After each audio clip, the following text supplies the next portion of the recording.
So not too long ago, I made a video about the PlayStation Vita and talked about some reasons why maybe it's not for you and why you probably shouldn't get it. There were many people that interpreted this as me just saying that the Vita is just a bad product, and others were just very clearly coping with the fact that the Vita was never really perfect. In today's video, since I'm still getting comments about it, I decided that maybe I would talk about my stance on the PlayStation Vita some more. Clear the air, I suppose. But needless to say, some of you really need to open yourselves up to different perspectives. I'm someone that believes that almost everything is a gray area, where there could be lots of interpretations. So when I see an opinion being dismissed entirely, it irks me a little bit.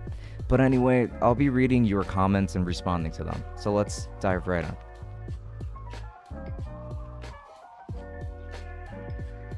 So one of those comments that I ran into is actually kind of a long one, and I would definitely like to be able to go through this one. It's okay to criticize PlayStation Vita, but you're still mistaken. If you want a modern UI, use the PlayStation 5 like most of us. Low storage space? Speak for yourself and install buy more. Emulation is one of the best. PlayStation 2 emulation, it's not even needed. PlayStation Vita had ports or even their own versions of PlayStation 2 and PlayStation 3 games. So yes, it is okay to criticize PlayStation Vita, but you are still mistaken. Here's my issue with that comment. When you mention the modern UI, just use a PlayStation 5. It defeats the entire purpose. The PlayStation 5 is a stationary device, while the PlayStation Vita is actually portable. This is something that you want to carry around with you. That's why you want the modern UI on this device, not on something that is stationary. Do you get what I'm trying to get at? And when it comes to emulation, for example, if you want to emulate PlayStation 2, even a lot of current devices around that same price range are struggling to do that, but at least they do it to some extent. Now, the PlayStation Vita does have ports of PlayStation 2 and PlayStation 3 games, which is awesome. However, it's obviously not going to have a port for absolutely everything, and this is when you are probably going to want to look at other alternatives. Like, let's just say that the game that you really wanted to play from the PlayStation 2 era just isn't available on the Vita as a port. Well, you can't play it on the Vita, so you're going to have to get a different device to get that done. So I would consider that to be a pretty valid point, actually. I don't think that this is something that needed to be scrutinized. So I'm going to have to disagree with your criticism here, because I just think that a lot of what I said is being dismissed because there are other alternatives per se. This is almost ignoring a lot of what I was trying to get at. Up until now, I thought specs helped you understand things. You understand nothing about this topic despite knowing all of the specs. Now, this comment was actually pretty unclear to me, because maybe he was referring to my expectations of the Vita, and maybe my expectations were just a little bit too high. I mean, that very much could be true. Maybe my expectations of the Vita were just a little bit too high. But either way, it doesn't really go against what I'm trying to say, that the Vita just might not be for everybody. It might not suffice for everybody for that reason. And I think that the specs actually go away to show that that's just the case. And then here's actually going to be another very long comment. Bro, you do know this thing is also a PlayStation 4. I just played Fortnite flawlessly on this thing, running off Wi-Fi, and it's customizable, and you can put music and movies/videos on it. Offline, this thing is a solid unit, but I understand, just get something new to fill the void, but I value what I have, and I don't fix what isn't broken.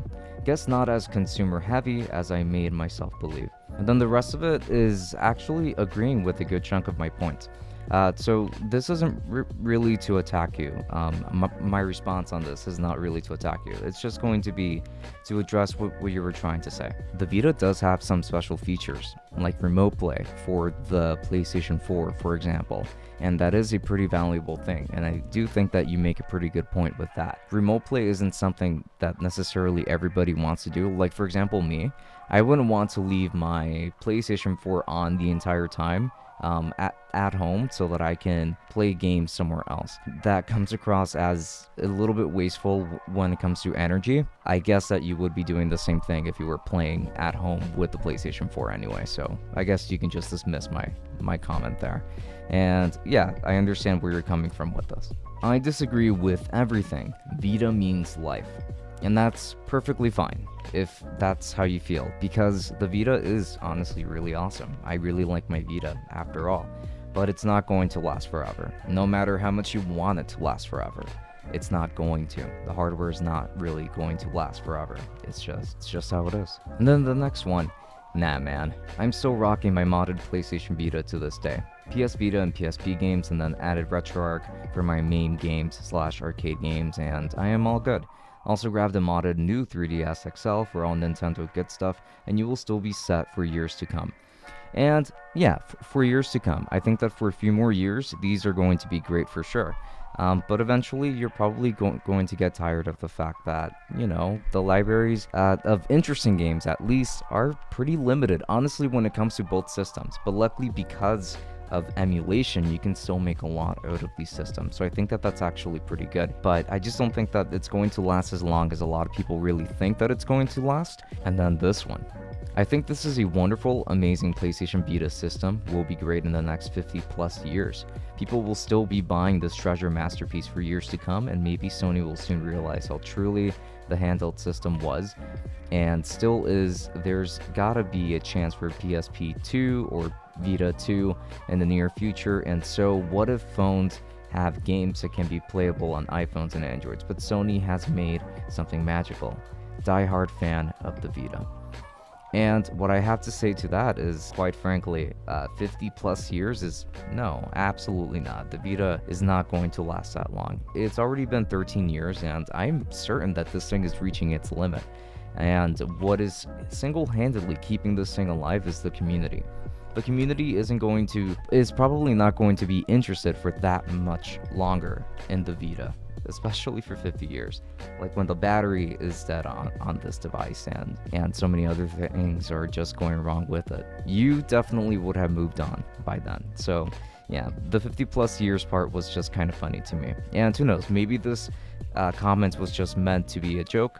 So yeah. So hopefully this video helped to either clear the air or just offer some clarity. My intention was never to offend people to the degree that I did, but I just wanted to share my perspective. I'm not sorry for what I said about the Vita, and I still stand by it.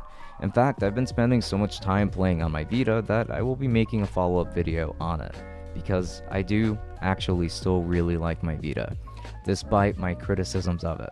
And that's really the point that I'm trying to get at. This thing is not perfect, and you have probably heard me say this a bunch of times at this point, but it's not perfect, and that's okay. I mean, the Vita has a lot of great things going for it. The Vita is just a device like any other, and it is going to be bound to be criticized, probably to death, by a lot of people. I just offered some criticism of why you might not be interested in getting a Vita, depending on what your expectations are. And I hope that things are clear with you, and yeah, if you have any questions, please let me know in the comments, because I would love to know more, and I would probably be down there trying to answer questions of anything.